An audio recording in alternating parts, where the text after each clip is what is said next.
Well, the real scientists tell us that the moon is going to look blood red because the Earth is going to be blocking some of the light that hits it. So it's not a full eclipse. If it were a full eclipse, the moon would essentially disappear because what's called the umbra, the darkest part of the Earth's shadow, would be it out. But in this eclipse, which the next moon, we're going to just see a different color of the moon. So our first eclipse of the year, and it should be a really neat thing to see, May 15th. Russian state television have issued a brazen warning that Moscow could wipe out Britain with a nuclear tsunami in retaliation for supporting Ukraine, declaring there would be no survivors.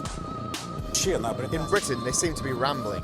Why do they threaten vast Russia with nuclear weapons while they are only a small island? Why do they play games? Another option is to plunge Britain into the depths of the sea using Russian underwater robotic drone Poseidon. The explosion of its torpedo close to Britain's shores will raise a giant wave, a tsunami up to 500 meters. This tidal wave is also a carrier of extremely high doses of radiation. Surging over Britain, it will turn what is left of them into radioactive desert. The views expressed on this channel are those of the video's creator, and not those of YouTube, Google, their staff, and/or affiliates. YouTube, Google, their staff, and/or affiliates shall not be held liable for the views, expressions, and comments made on this channel. This is an Omega Watchman Media Group production. Due to the mature nature of this content, language, and depth, viewer discretion is advised. In Santiago in Chile, a partial eclipse could be seen. Let's take a quick look. This partial solar eclipse was seen over the Andean mountains. It's the first of two partial solar eclipses in 2022. The second one will occur on the 25th of November. We won't see another total solar eclipse until, well, it's not long. Are you getting more signs of concern from the general public about nuclear war? Oh, absolutely. No matter what they say, the threats from Moscow are growing. The latest one comes from a state broadcaster. It has issued this warning to the United Kingdom and Ireland. Stop support to Ukraine or face a nuclear tsunami. That is the threat. Here's a report. Другой вариант – погрузить Британию в морскую пучину, российский подводный робот-беспилотник. It was a brazen threat from one of Russia's top propagandists. Last Sunday, a Russian state TV presenter issued a chilling warning. Нет никакого способа остановить этот подводный дрон. The threat came with a simulation. A missile would launch from a Russian submarine. The broadcaster claimed it would raise a nuclear tsunami. Такой водяной шквал является еще и носителем экстремальных доз радиации. One that will turn the UK into a radioactive desert and destroy Ireland.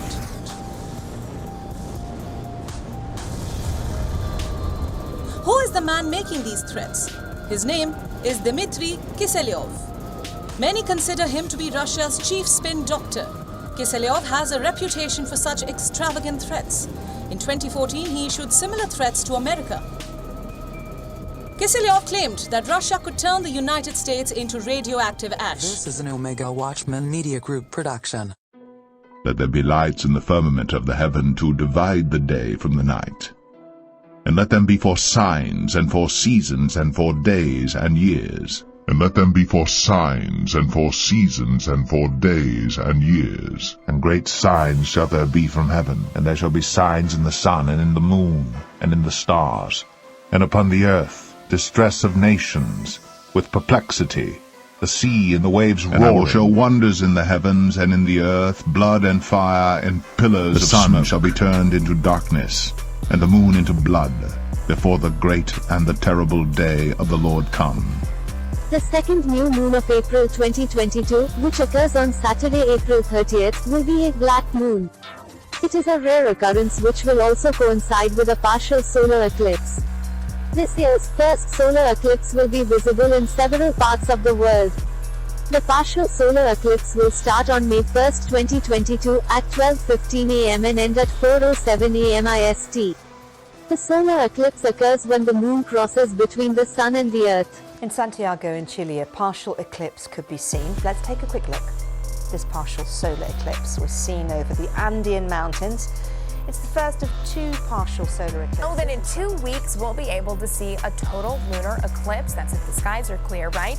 Beginning at 8:27 on the night of May 15th, the Earth's shadow will start to blot out the moon. And the Denver Astronomical Society wants to help you get a good view. They're opening the University of Denver's Chamberlain Observatory to the public, making telescopes and binoculars available so you can check out the heavens as that eclipse happens. 15th.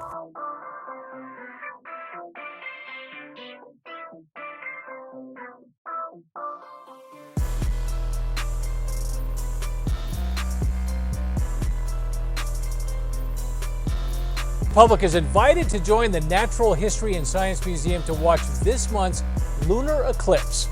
Sunday, May 5th, the first chance since 2019 for New Mexicans to see a total lunar eclipse.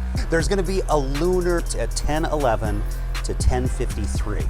So what is going to happen? Well, the real scientists tell us that the moon is going to look blood red because the Earth is going to be blocking some of the light that hits it. So it's not a full eclipse. If it were a full eclipse, the moon would essentially disappear because what's called the umbra, the darkest part of the Earth's shadow, would be it out. But in this eclipse, which the next moon, we're going to just see a different color of the moon. So our first eclipse of the year, and it should be a really neat If you thing wake to up see. early and look in the southeast pre-dawn sky, you'll see a spectacular alignment of planets.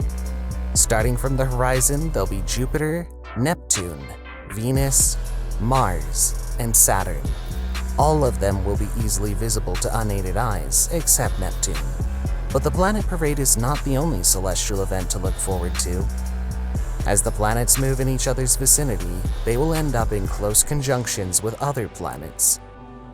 And one of the most spectacular planetary conjunctions will be the Jupiter-Venus conjunction. And when these things begin to come to pass, then look up, and lift up your heads, for your redemption draweth nigh. This is an Omega Watchman Media Group production. This know also, that in the last days perilous times shall come. Ye shall hear of wars, and rumors of wars. See that ye be not troubled, for all these things must come to pass. But the end is not yet. For nation shall rise against nation, and kingdom against kingdom. For then shall be great tribulation, such as was not since the beginning of the world to this time, no, nor ever shall be. And except those days should be shortened, there should no flesh be saved. Now on CBS Mornings at 7:30, and the war in Ukraine is bringing back Cold War memories for millions of Americans, including a deep fear of a potential nuclear war. In fact, a recent CBS News poll found that 70% of American adults worried that Russia's invasion could at some point involve a mushroom cloud like the one you've been seeing behind Russian you. state television have issued a brazen warning that Moscow could wipe out Britain with a nuclear tsunami in retaliation for supporting Ukraine, declaring there would be no survivors.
Higgaion Selah. The wicked shall be turned into hell, and all the nations that forget God. And this shall be the plague wherewith the Lord will smite all the people that have fought against Jerusalem. Their flesh shall consume away while they stand upon their feet, and their eyes shall consume away in their holes, and their tongue shall consume away in their mouth.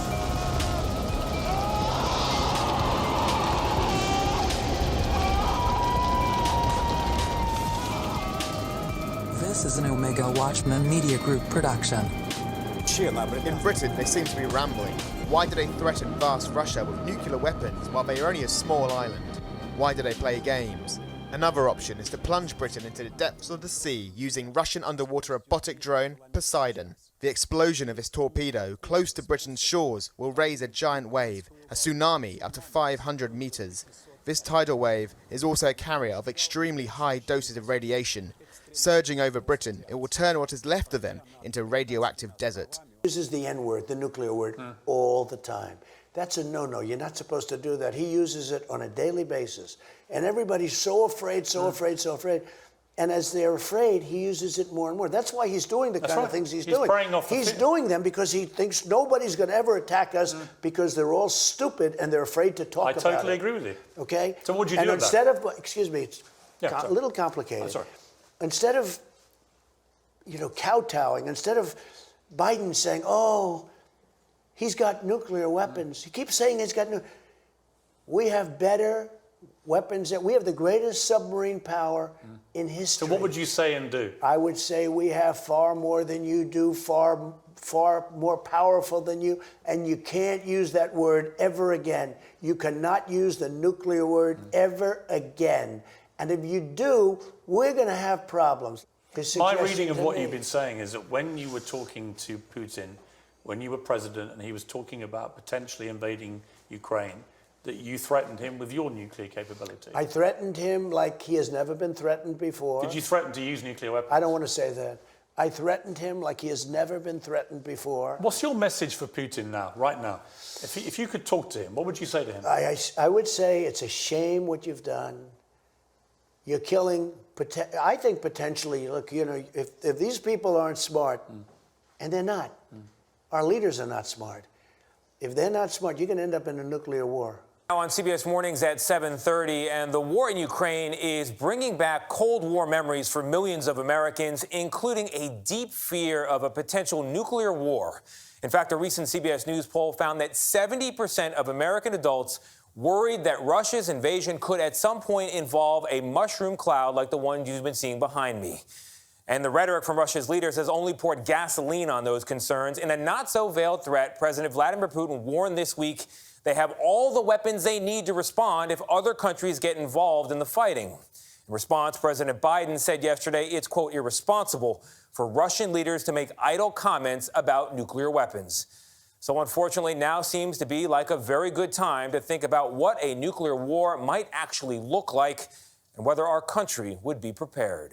On a gloomy spring day just across the river from New York City, we spent some time recently imagining the unimaginable. If a nuclear device were to detonate right there, what would it look like from where we're standing? The fireball itself would be bigger than the Empire State Building considerably. Historian Alex Wellerstein has spent a career studying scenarios like this one. A few seconds later, you would feel a shock wave hit you. You would feel a heat on your face. It would be an awe-inspiring sight. It would be terrifying, but like nothing else you would ever see in this world. Test explosions caught on camera decades ago allow us to actually see just what a nuclear blast would look like.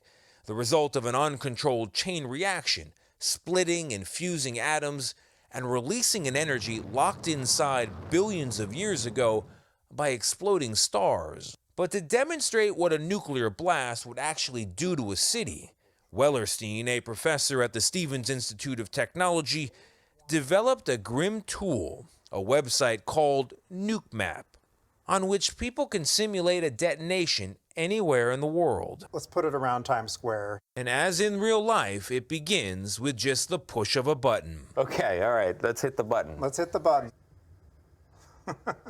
Oh man, and look at the fatalities. There's a sort of zone that's about here, which is pretty hopeless no matter what.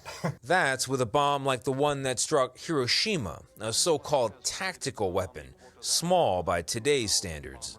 When we simulated larger, more modern bombs, we went from 15 kilotons now to 800 kilotons. We saw how a single blast could cause heavy damage throughout an entire metropolitan region, killing hundreds of thousands of people, with winds carrying radioactive particles even further. These are areas where if you're not taking shelter several hours after the bomb, you could get enough radiation to die, you could get enough radiation to get significantly sick. The atomic bomb explodes. There was a time when Americans prepared for such an attack. First, you duck, and then you cover. In the 1950s and 60s, school children did drills to help survive a blast, and a public campaign educated Americans on surviving the fallout. Kicked up by the bombs drifting back to Earth, the amount of dust on my finger could kill a man in a matter of days. This is an Omega Watchman Media Group production.